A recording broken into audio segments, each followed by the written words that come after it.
다 같이 우리 지난주일 설교 말씀에 이어지는 본문 마가복음 2장 18절 말씀을 한 목소리로 읽어보겠습니다. 시작.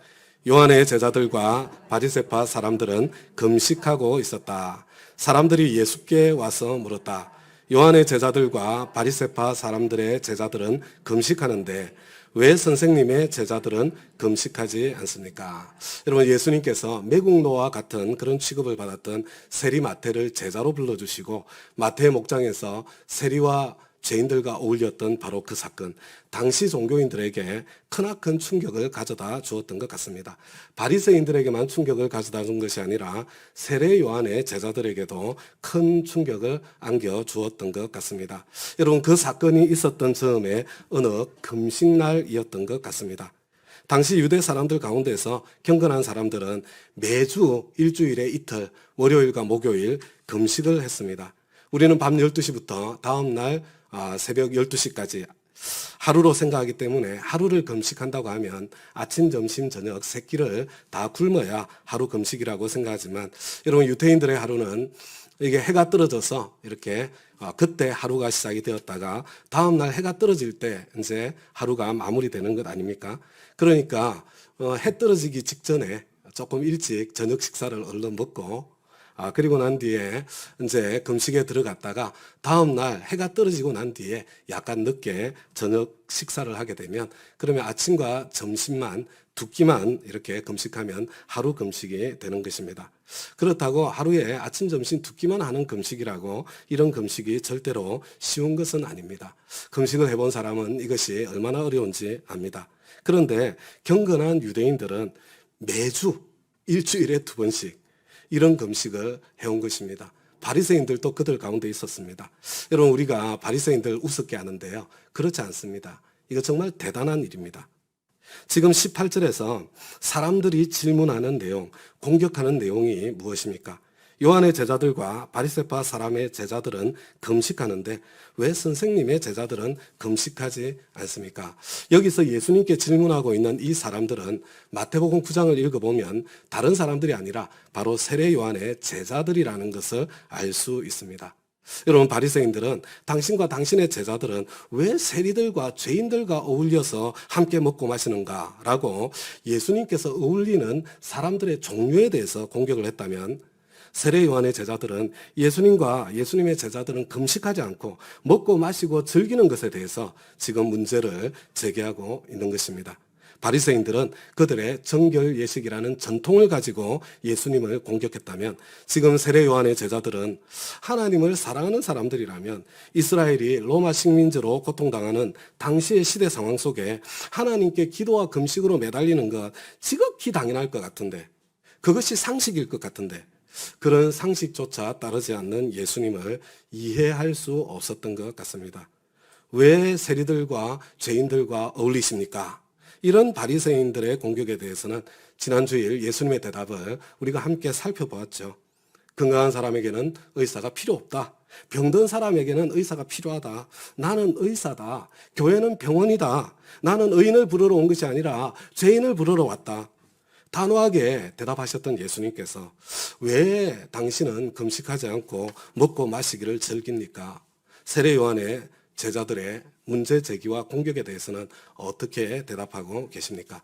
우리 다 같이 예수님의 대답을 함께 한번 읽어보겠습니다. 이어지는 말씀 19절과 20절입니다. 시작. 예수께서 그들에게 말씀하셨다. 혼인잔치에 온 손님들이 신랑과 함께 있는 동안에 금식할 수 있느냐? 신랑을 자기들 곁에 두고 있는 동안에는 금식할 수 없다. 그러나 신랑을 빼앗길 날이 올 터인데 그날에는 그들이 금식할 것이다. 다음과 같이 여러분, 당시 유대인들의 결혼식은 지금 오늘의 우리의 결혼식과 같지 않았습니다. 이게 아주 거창한 결혼식이었어요. 결혼식이 끝난 다음에도 신랑 신부가 신혼여행을 떠난다든지 이런 거 아니고요. 신랑 신부가 계속 함께 머물면서 일주일 이상 매일 잔치를 벌였습니다. 손님이 수없이 시도 때도 없이 왔다 갔다 했고요. 그동안 먹고 마시고 노래하고 춤추고 인생의 가장 기쁘고 즐거운 잔치의 때가, 그냥 진짜 잔치의 때가 바로 결혼식입니다. 여러분, 이런 기쁜 때에 어떤 사람이 금식한다고 허기진 얼굴을 하고 힘든 표정을 짓고 있으면 되겠습니까? 그래서 여러분 그들에게도 예외 조항이 있었습니다. 금식일이 되어도 혼인잔치에 참여하는 동안에는 금식이 면제되는 것입니다. 예수님께서 바로 지금 그것을 말씀하고 계시는 것입니다. 여러분 때가 있지 않습니까? 즐거워해야 할 때가 있고 그리고 또 심각해야 될 때가 있는 것입니다. 지금 예수님께서 하시는 말씀은 나와 함께 있는 동안은 즐거워할 때다. 바로 이것입니다. 나와 함께 있는 지금은 기뻐할 때다. 기쁨의 때다. 바로 이 말씀입니다.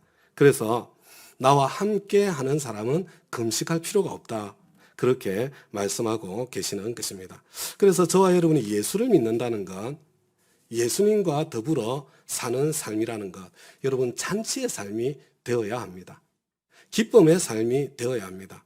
여러분 그리스도인의 삶에 가장 두드러진 표지가 있다면 그것은 바로 기쁨입니다. 다음 가족 여러분, 예수 믿고 기쁘시죠? 이 코로나 때를 보내다 보니까 쉽게 대답을 못 하시는 것 같아요. 물론 항상 기쁜 것은 아닙니다. 어떤 때는 우리가 어려움을 겪기도 하고 눈물을 흘리기도 하고 마음 아파하기도 하지만 그러나 우리가 하나님의 자녀로 하나님을 사랑하면서 살아가면 그 모든 것이 합력하여 선을 이루고 반드시 기쁨으로 끝난다는 것을 저와 여러분이 알고 있지 않습니까? 어려운 시험을 겪고 난 뒤에 그 끝은 무엇입니까?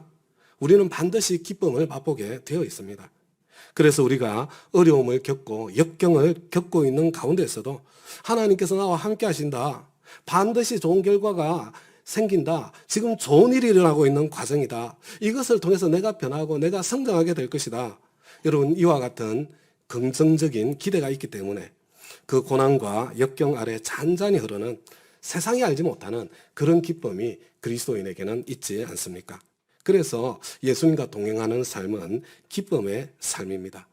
그렇기 때문에 교회 다니고 예수 믿는다고 하면서 예수 믿는 것이 항상 부담스럽기만 하고 늘 짐스럽기만 하고 그 신앙생활 가운데 기쁨이라는 것이 흐르지 않는다면 여러분 지금 무엇인가 신앙생활에 심각한 문제가 생긴 것입니다.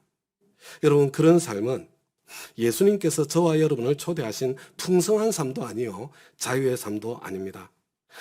만약에 내 신앙생활에 기쁨이 조금도 흐르지 않고 있다면 지금 주님과 동행하고 있는 신앙생활을 하고 있는 것이 아니라 이런저런 규칙에 매여서 살고 있는 종교 전문가의 길을 걷고 있을 가능성이 많습니다. 아마도 10중 8구는 아직 복음이 무엇인지 복음을 잘 모르시는 분이든지 아니면 예수님과 하나님을 크게 오해하고 계시는 그런 분들일 것입니다. 그래서 나는 신앙생활에 기쁨이 없고 신앙생활이 늘 부담스럽고 힘들다 그런 분들이 이 자리에 계시다면 여러분 꼭 생명의 삶에 등록하셔서 예수님 믿는 것이 얼마나 신나고 재미있고 기쁜 것인지 하나님이 우리 주 예수님이 얼마나 좋은 분이신지 그것을 꼭 발견하고 맛보시게 되시길 바랍니다. 과거에는 내가 그런 기쁨을 누렸는데 지금은 나에게 그런 기쁨이 사라지셨다. 그런 분들이 아마 계실 것입니다. 여러분 그런 분들은요. 내가 지금 신랑을 빼앗긴 날이 나에게 찾아온 것입니다. 혹시 여러분들 내가 그런 때를 지나고 계시고 있다면요. 여러분 예수님과의 깊은 교제와 거기에서 따라오는 그 기쁨을 회복하기 위해서 금식이 필요한 때라고 이렇게 생각해도 오늘 말씀을 보면 틀리지 않을 것 같습니다. 어쨌든 예수님 말씀은 예수님 당신과 함께하는 시간은 금식할 때가 아니고 기쁨의 잔치를 누릴 때다 이렇게 말씀하고 계신 것입니다. 이렇게 말씀하시면서 정말 특별하고도 중요한 말씀을 저와 여러분에게 더해주고 계십니다. 다 같이 우리 21절과 22절 이어지는 말씀입니다. 다 같이 한번 읽겠습니다. 시작. 생배 조각을 낡은 옷에 대고 깁는 사람은 없다. 그렇게 하면 새로 된 조각이 낡은 데를 당겨서 더욱더 심하게 찢어진다. 또 새 포도주를 낡은 가죽부대에 담는 사람은 없다. 그렇게 하면 포도주가 가죽부대를 터뜨려서 포도주도 가죽부대도 다 버리게 된다. 새 포도주는 새 가죽부대에 담아야 한다. 이 21절 말씀은 요즘 젊은 사람들은 절대로 이해를 못할 것 같습니다. 요즘 양말 기워 신거나 옷 기워서 입으시는 분들 혹시 계십니까? 그죠? 우리 자녀 세대에는 그런 일이 거의 없죠. 아마 이해 자체가 안 될 것 같습니다. 옛날에 새 옷 사서 입으면 얼마나 좋습니까? 근데 그 새 옷을 한번 빨고 나면 그냥 확 줄어들어가지고 작아지는 그런 경험들 여기 계신 분들 누구나 다 해보셨을 것입니다. 불과 20, 30년 전에 옷도 그런 옷인데 여러분 2000년 전의 옷, 2000년 전에 천조각 어떻겠습니까? 여러분 옷이 오래되어 낡아서 구멍이 났어요. 그러면 천조각을 되어서 바느질을 하게 되죠. 그런데 그것을 한번 빨아버리면 새로 된 천조각이 쭈그러들어서 옷 전체가 이상한 모양이 되거나 그것 때문에 옷이 더 찢어지게 되는 그런 상황이 생기지 않습니까? 22절 말씀은 그래도 조금 더 이해가 될 것 같습니다. 지금도 새술은 새 부대에 예수님 믿지 않는 분들도 자주 많이 사용하는 말입니다. 이게 예수님께서 하신 말씀이고 또 성경에 나오는 말씀이지만 이게 성경에 나오는 말씀이다. 그것을 모르고 사용하시는 분들도 많은 것 같습니다. 여러분 지금은 물이나 포도주나 유리병이나 스테인레스로 된 용기에 담지만 옛날에는 가죽으로 된 부대에 담았습니다. 이스라엘 사람들은 주로 양가죽 부대를 사용했겠죠. 그런데 가죽 부대에 새 포도주를 넣으면 어떤 일이 생기게 되겠습니까? 이 새 포도주는 발효가 완전히 끝난 상태가 아니기 때문에 계속해서 가스가 나옵니다. 그래도 새 가죽 부대는 탄력성이 있으니까 빵빵해지기는 하지만 터지지는 않습니다. 그런데 오래된 가죽 부대는 탄력성이 상실되었기 때문에 새 포도주라서 계속 발효가 진행되어 가스가 나오면 빵빵해지다가 마침내 그 압력을 버티지 못하고 찢어지든지 터져버리고 마는 것입니다. 그래서 새 포도주는 새 부대에 담아야 하는 것입니다. 그렇다면 지금 예수님께서 말씀하시고자 하는 새 포도주는 도대체 무엇을 의미하는 것이고 헌 가죽 부대, 새 가죽 부대는 도대체 무엇을 의미하고 있는 것일까요? 여러분 예수님께서 지금 말씀하고 있는 새 포도주가 무엇이겠습니까? 무엇이 지금 바리새인들과 세례 요한의 제자들을 찢어버리려고 하고 있습니까? 여러분 그것은 바로 예수님과 함께하는 삶의 방식입니다. 예수님과 함께하는 삶의 방식, 이것이 바로 마가복음 시작하면서 선포하고 있는 하나님 나라가 아닙니까? 예수님을 왕으로 모시고 살아가는 하나님 나라의 새로운 삶의 방식, 이것을 바로 새 포도주라고 할 수 있습니다. 그런데 여러분 신약 성경이 쓰여진 헬라어로 이 구절을 살펴보면 이 새 포도주라고 할 때의 새자는 네오스라는 헬라어 단어를 사용하고 있습니다. 그냥 영어로는 뉴와 같은 단어인 것 같습니다. 그런데 새 가죽 부대라고 할 때는 네오스라는 단어를 사용하지 않고 카이노스라는 단어를 사용하고 있습니다. 여러분 헬라어로 시간을 표현할 때도 크로노스라는 시간이 있고 카이로스라는 시간이 있지 않습니까? 크로노스가 저와 여러분이 일반적으로 알고 있는 인간의 시간이라면 카이로스는 하나님의 시간, 하나님의 타이밍을 뜻하는 것 아닙니까? 마찬가지로 저와 여러분이 새 것이다 이렇게 말할 때도요. 헬라어로는 네오스라는 새 것이 있고 카이노스라는 새로움이 있는 것입니다. 여러분 네오스는요. 시간적으로 새로 만들어진 것, 그러니까 이전에 존재하지 않던 것이 새롭게 존재하게 된 것을 의미한다고 합니다. 예수님께서 이 땅에 오심으로 시작된 하나님 나라는 이전에 존재하지 않았던 예수님의 오심과 더불어 시작된 새 것입니다. 그런데 카이노스는 이전에 쭉 있던 것인데 존재가 새로워진 것을 의미한다고 합니다. 카이노스는 과거부터 쭉 존재해 왔지만 질적으로 완전히 새롭게 되는 그런 변화를 의미하는 말입니다. 여러분 고린도후서 5장 17절에서 누구든지 그리스도 안에 있으면 그는 새로운 피조물입니다 할 때 이 새로움이 카이노스예요. 옛것은 지나갔습니다. 보십시오. 새 것이 되었습니다 할 때 여러분 이 새 것 카이노스입니다. 이전부터 존재해왔던 저와 여러분이지만 예수 그리스도를 구주와 주님으로 영접하는 순간 성령님이 내 안에 들어오시는 순간 완전히 전적으로 새롭게 변화된 존재, 새로운 신분으로 바뀌어진다는 그런 뜻입니다. 그런데 여러분 예수님은 왜 똑같은 새 것을 나타내는 말에 각기 다른 단어를 사용하고 계실까요? 여러분 그것은 새 포도주는 과거에는 존재하지 않았던 새로운 하나님 나라 백성의 삶의 양식이라면 새 가죽 부대는 낡은 가죽 부대 저와 여러분이 새 가죽 부대로 질적인 변화를 이루어야 된다는 저와 여러분이 존재론적으로 변화되어야 한다는 그런 의미를 담고 있는 것이 아니겠습니까? 그렇다면 오래된 낡은 가죽부대는 무엇일까요? 하나님 나라의 변화를 수용하지 못하고 거절하는 굳어지고 딱딱해진 바리새인들로 대표되는 전통이요, 세례 요한의 제자들로 대표되는 그런 상식이라고 할 수 있지 않겠습니까?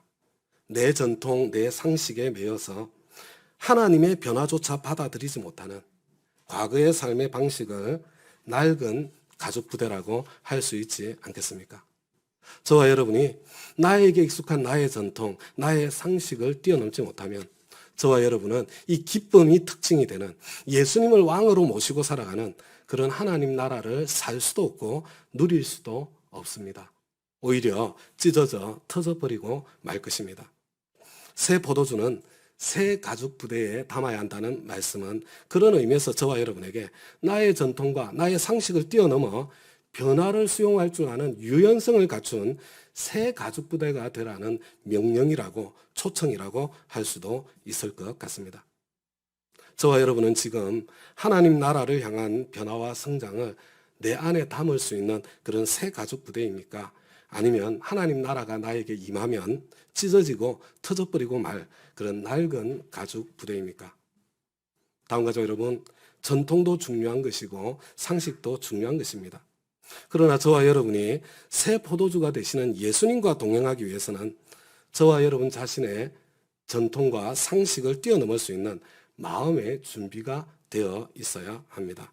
상식과 전통은 물론 좋은 상식, 좋은 전통도 틀림없이 있지만 결코 하나님 말씀보다 더 위에 설 수는 없는 것입니다. 그러므로 저와 여러분이 예수님을 왕으로 모시고 살아가는 하나님 나라 백성의 기쁨의 삶, 그 능력의 삶을 진정으로 누리기를 원하신다면 첫 번째로요, 나의 전통을 뛰어넘어야 합니다. 예수님을 저와 여러분의 전통에 가두어서는 안 됩니다. 새 술은 새 부대에 담아야 한다는 말이 무슨 뜻이냐? 따라서 하겠습니다. 전통을 뛰어넘어야 한다. 전통을 뛰어넘어야 한다. 여러분, 사실 지금 이 바리새인들은 전통의 노예가 되어 있는 상태입니다. 다음 가족 여러분, 구약 성경에 보면 이스라엘 백성들은 1년에 한 번 금식하게 되어 있었습니다. 속죄일 하루 금식하도록 하나님께서 명하셨는데 여러분, 시간이 흘러가면서 이런저런 이유가 더해져서 이 금식하는 날이 점점 늘어나게 된 것이에요. 여러분, 그래서 예수님 당시에는 무려 일주일에 2번씩이면 어떻게 돼요? 365일 중에 100일 이상을 금식하도록 이렇게 된 것입니다. 성경 어디에도 일주일에 2번 금식하라는 말씀 없거든요. 당시 유대인들의 전통이 그랬던 것입니다. 물론 그것이 경건한 삶에 도움이 될 수도 있었습니다. 그러나 그렇게 만들어진 자기들의 여러 가지 전통, 그런 전통들을 절대화해서 예수님과 제자들 그 전통대로 안 산다고 비난하고, 그래서 예수님 미워하고 마침내는 예수님을 그 전통 때문에 십자가에 못 박아 버린 것이 아닙니까? 여러분, 성경에 보면 예수님께서 지도자들과 계속해서 논쟁을 벌이지만 한 번도요, 진짜로 한 번도 성경 말씀을 놓고 논쟁을 벌인 적이 없습니다. 언제든지 전통을 가지고 논쟁을 벌였습니다. 예수님께서는 한 번도 구약 성경을 부인하신 적이 없으십니다. 언제나 전통을 공격하셨습니다. 전통을 지키려고 하다가 하나님의 말씀의 본질까지 잊어버렸기 때문에, 그래서 예수님께서는 내가 율법을 폐하러 온 것이 아니라 율법을 완성하러 왔다, 이렇게 말씀하신 것입니다. 그러므로 저와 여러분은 전통의 노예가 되어서는 안 됩니다. 하나님의 말씀과 인간의 전통, 인간의 해석을 구별할 줄 알아야 합니다.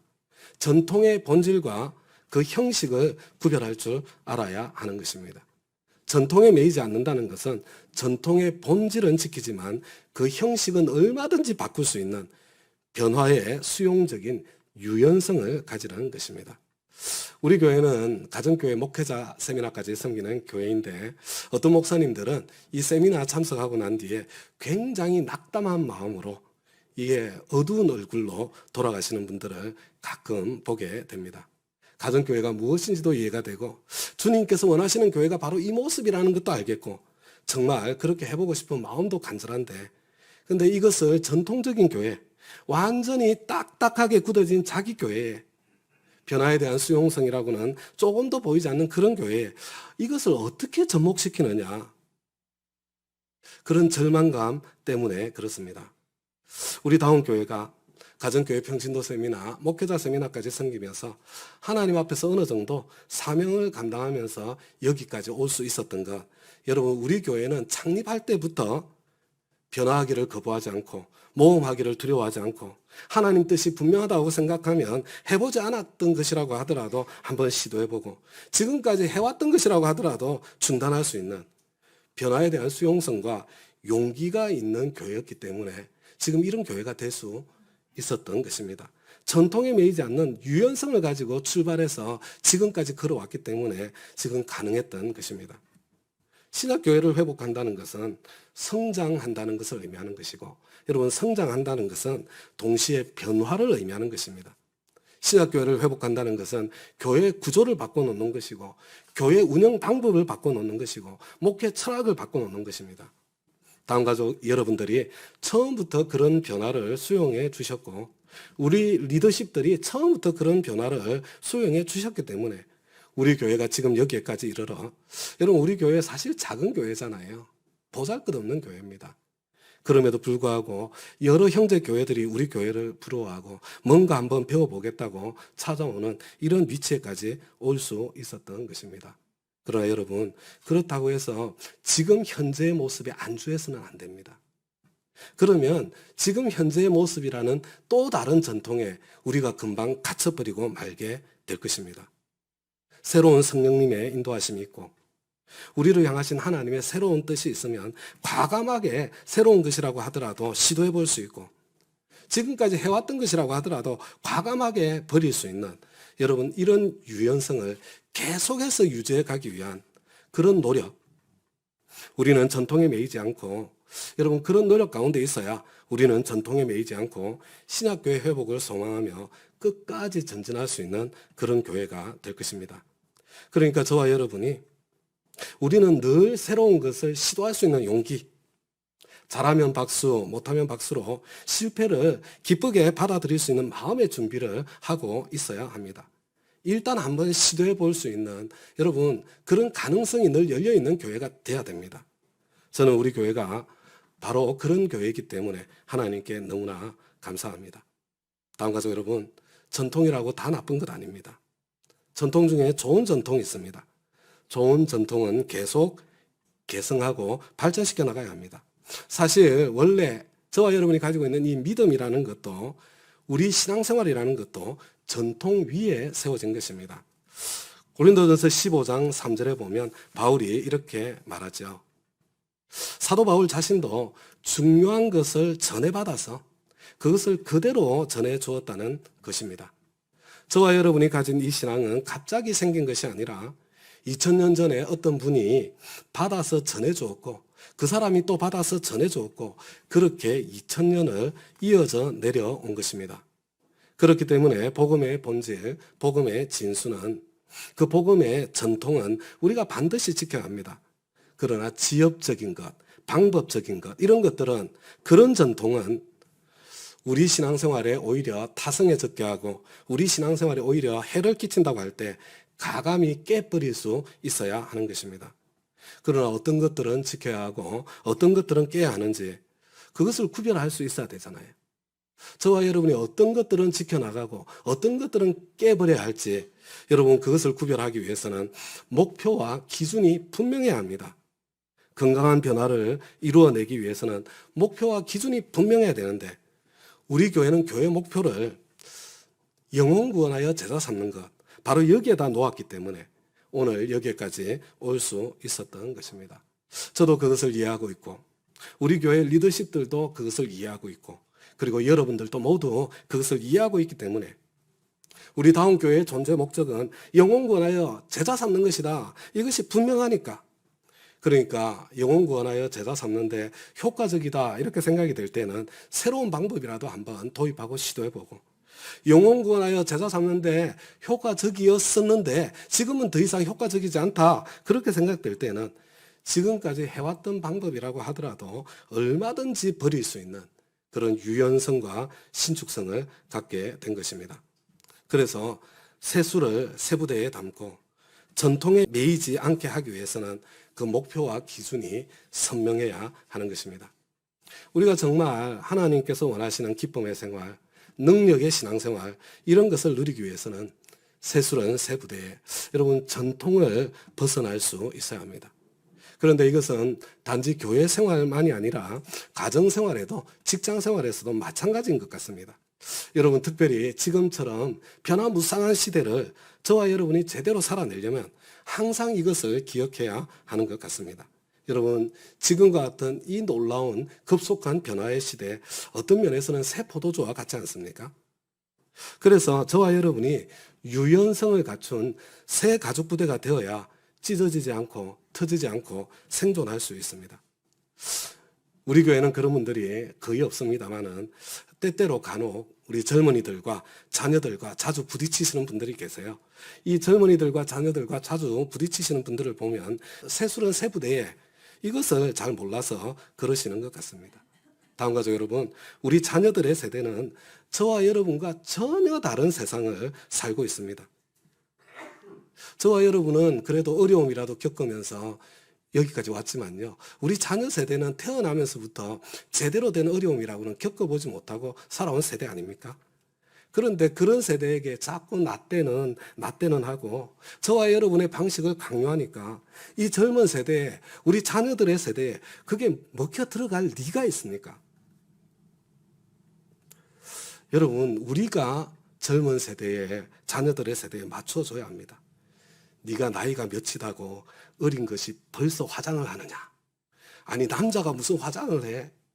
중간 가르마냐? 팔대기 가르마냐? 예배당에 나오면서 옷차림이 그게 뭐냐?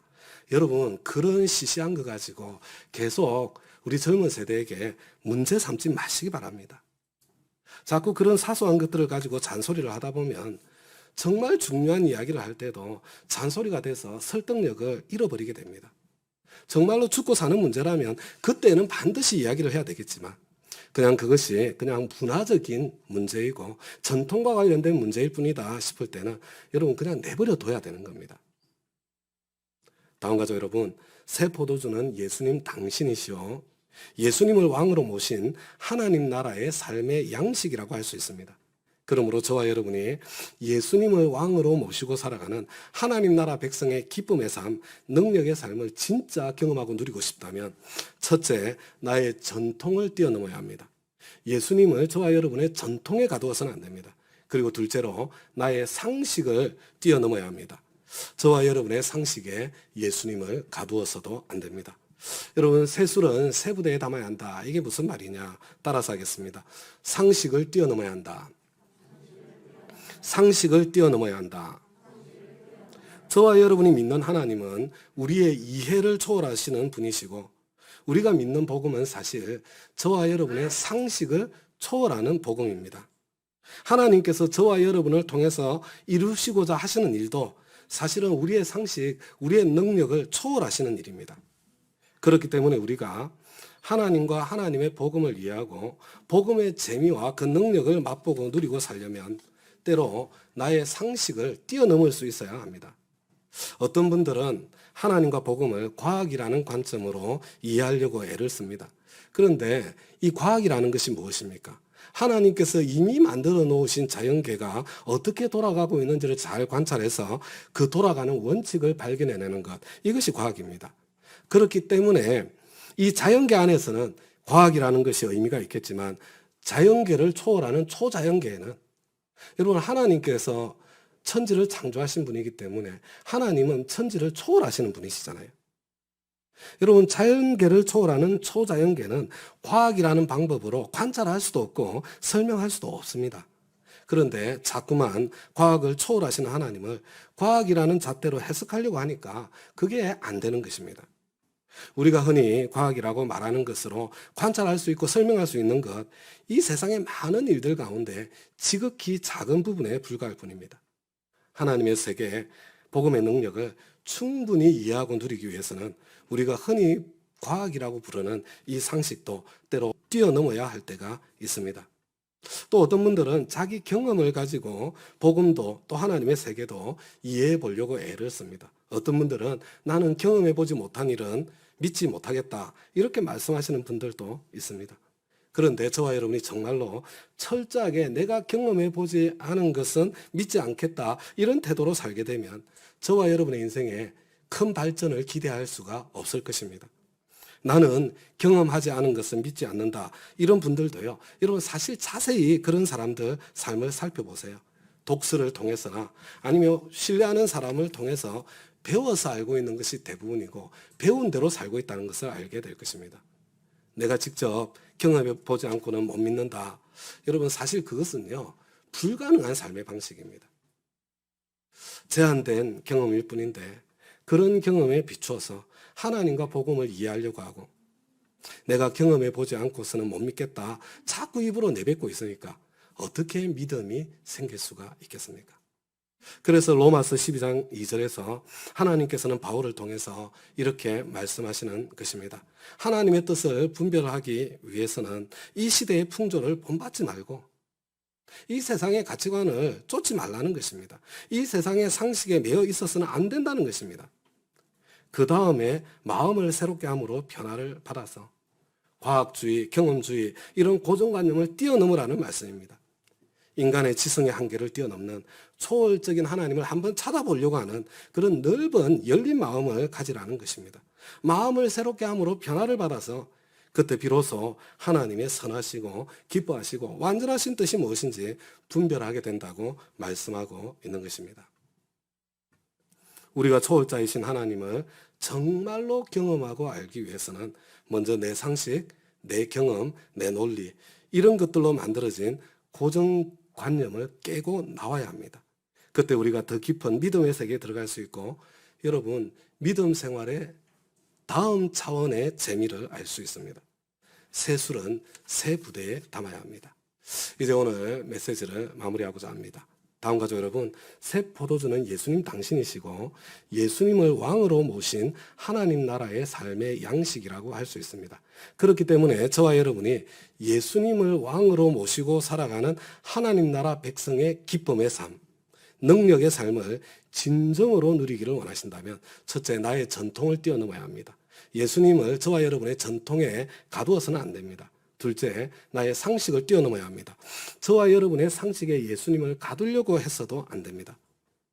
우리 하나님의 역사는 저와 여러분의 전통과 상식을 뛰어넘기 때문에 저와 여러분이 상상하기도 힘들고 예상하기도 힘들 때가 많이 있습니다. 여러분 바로 이것을 기억해야 하는 것입니다. 하나님께서 나의 전통과 나의 상식을 뛰어넘으신다는 것은 하나님께서는 저와 여러분이 예기치 못한 방법으로 일하실 때가 많다는 것, 그것을 받아들이는 것입니다. 하나님은 저와 여러분과 같지 않습니다. 하나님께서 얼마나 예기치 못한 방법으로 일하시는 분이시냐 하는 것, 예수님을 이 땅에 보내주신 것만 보아도 우리가 알 수 있지 않습니까? 하나님께서 온 인류를 구원하실 구세주를 마구간에 태어나게 하실 것이라고 누가 상상이나 했겠습니까? 또 예수님께서 인간을 구원하기 위한 방법으로 십자가에 달리셔서 범법자로 처형당하는 그런 방법을 쓰실 것이라고 누가 상상이나 했겠습니까? 구약 성경에 이런 것들이 다 예언되어 있었지만 그 예언들을 전혀 이해하지 못했던 이유가 하나님께서는 틀림없이 이렇게 일하실 것이다 하는 자기 나름대로의 기대치가 있었기 때문에 선입견 때문에 여러분 그 모든 것을 다 놓치고 만 것입니다. 저와 여러분이 하나님의 능력을 체험하지 못하는 이유 가운데 하나는 하나님께서는 아마도 이렇게 일하실 것이다 라는 자기 나름대로의 기대치가 있어서 나의 전통과 나의 상식에서 나온 나의 선입견 때문에 하나님께서 그 방법으로 일하지 않으시면 하나님께서 이미 역사를 하셨는데도 그것을 하나님의 역사로 보지 못하기 때문입니다. 우리 하나님께서는 내가 기대하지 못한 방법으로도 얼마든지 역사하실 수 있으시다는 것을 여러분 기억하고 그것을 기대하셔야 합니다. 하나님께서는 저와 여러분의 능력으로는 이룰 수 없는 것들을 우리의 능력 그 이상의 것을 저와 여러분을 통해서 이루기를 원하시는 하나님이십니다. 그렇기 때문에 하나님께서는 내가 한 번도 해보지 아는 그 일을 하라고 말씀하실 수도 있고요. 내가 생각하기에는 전혀 합리적이지 않은 바보 같은 방법으로 일해보라고 하실 수도 있으신 것입니다.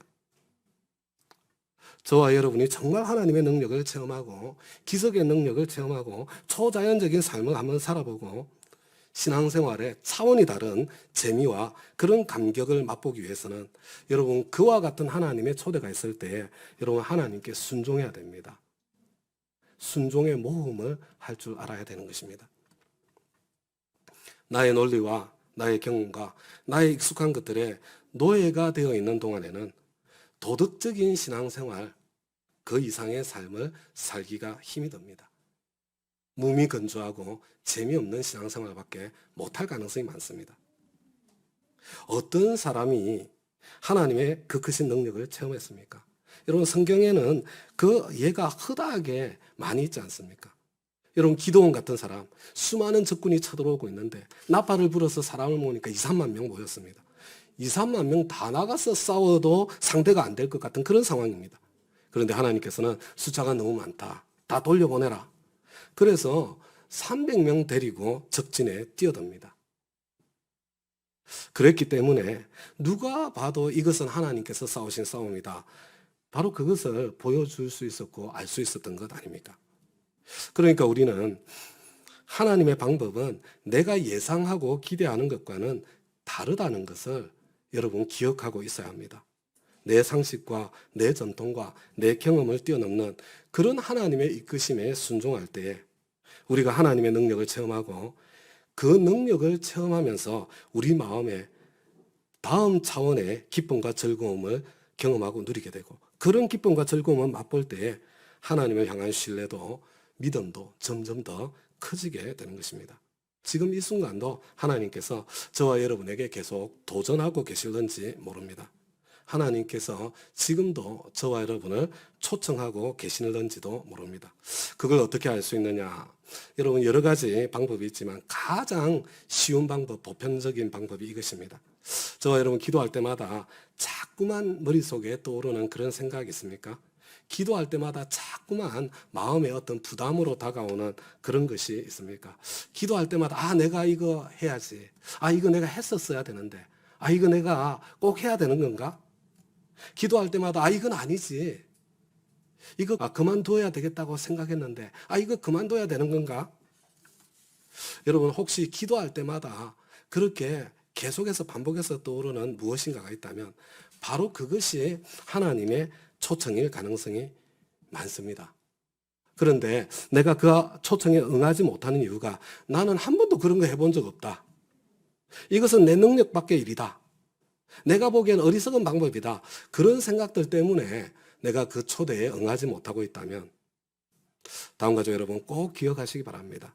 하나님께서는 저와 여러분에게 내가 할 만한 것만 하라고 시키시는 분이 아니십니다. 저와 여러분이 노력하면 될 만한 것만 시키시는 그런 분이 아니십니다. 하나님께서는 저와 여러분을 통해서 기적을 나타내시기를 원하십니다. 하나님이 정말 어떠한 분이신지 위대하고 강하신 하나님을 체험하기를 원하십니다. 그래서 우리가 차원이 다른 기쁨을 경험하고 그것이 충만하게 되기를 원하십니다. 그래서 하나님의 부르심이 있을 때에는 그것이 때로 내 상식과 내 전통과 내 경험을 뛰어넘는다고 하더라도 여러분 순종의 모험을 해봐야 됩니다. 그때 순종해야 하는 것입니다. 그것이 새술은 새부대에 담는 삶의 양식입니다. 여러분 하나님의 그 초청이 아마 어떤 분들에게는 좀 그쵸? 내 결심을 공개적으로 목사님한테 이야기하고 기도받는 것 이거 굉장히 쑥스럽잖아요. 그런 쑥스러운 것을 무릅쓰고 헌신대 앞으로 걸어 나오는 것 하나님의 초청일 수도 있습니다. 어떤 분들은 지금 이 코로나 시대에 대면 예배에 대면 목장 시작해보는 것일 수도 있습니다. 어떤 분들에게는 오랫동안 연락이 끊긴 VIP님에게 연락을 한번 해보는 것 아니면 예수님 영접 모임에 아니면 혹은 세례에 초대하는 것 그런 것이 될 수도 있습니다. 어떤 분들에게는 내가 전혀 해보지 않은 새로운 사역을 시도해보라는 것이 될 수도 있습니다. 어떤 분들에게는 자녀와 배우자와 부모와 지금까지와는 전혀 다른 방식으로, 새로운 방식으로 대화를 시도해보라는 그런 부르심일 수도 있습니다. 어떤 분들에게는 내가 도저히 용서할 수 없을 것 같은 그런 사람을 찾아가서 용서하겠다 이렇게 말해주는 것만 해도 힘든 일인데 오히려 용서를 빌라고 하는 그런 부르심이 될 수도 있습니다. 하나님의 방법은 나의 방법과 다를 때가 많습니다. 나의 상식과 나의 경험과 나의 전통을 뛰어넘을 때가 있습니다. 그렇다고 하더라도 순종하기를 선택할 때, 순종의 모험을 시도할 때 저와 여러분이 하나님의 능력을 체험하고 위대하고 강하신 우리 주님을 경험으로 알게 되고 내 인생에 초자연적인 역사가 일어나고 그때 비로소 우리는 믿음 생활에 재미를 더 깊이 느끼게 되고 그때 비로소 신앙생활이 잔치가 되는 것입니다. 세술은 세부대에 넣으십시다. 알량한 나의 지식, 알량한 나의 경험, 알량한 나의 논리에다 내 전통과 내 상식에다가 자꾸만 들어가지도 않는 하나님을 집어넣으려고 하지 말고 들어가지도 않는 복음을 꾸겨 넣으려고 하지 말고 거기에 안주해서 신앙생활을 하지 말고 세술은 세부대에 한번 넣어보시는 참 믿음의 모험, 순종의 모험을 한번 시도해 보시는 그런 저와 여러분 되시기를 간절히 소망합니다. 이제 우리 다 함께 자리에서 일어나셔서 예수님은 누구신가 우리 함께 찬양할 텐데요. 세술은 세부대에 담아서 나의 경험과 전통과 상식을 뛰어넘는 예수님을 내가 경험으로 만나서 알고 싶습니다. 그런 기도하는 마음으로 예수님은 누구신가 찬송가에 있는 이 예수님을 내가 한 모습 한 모습을 나는 다 경험으로 만나서 알고 싶습니다. 기도하는 마음으로 예수님은 누구신가 우리 다 같이 찬양하겠습니다.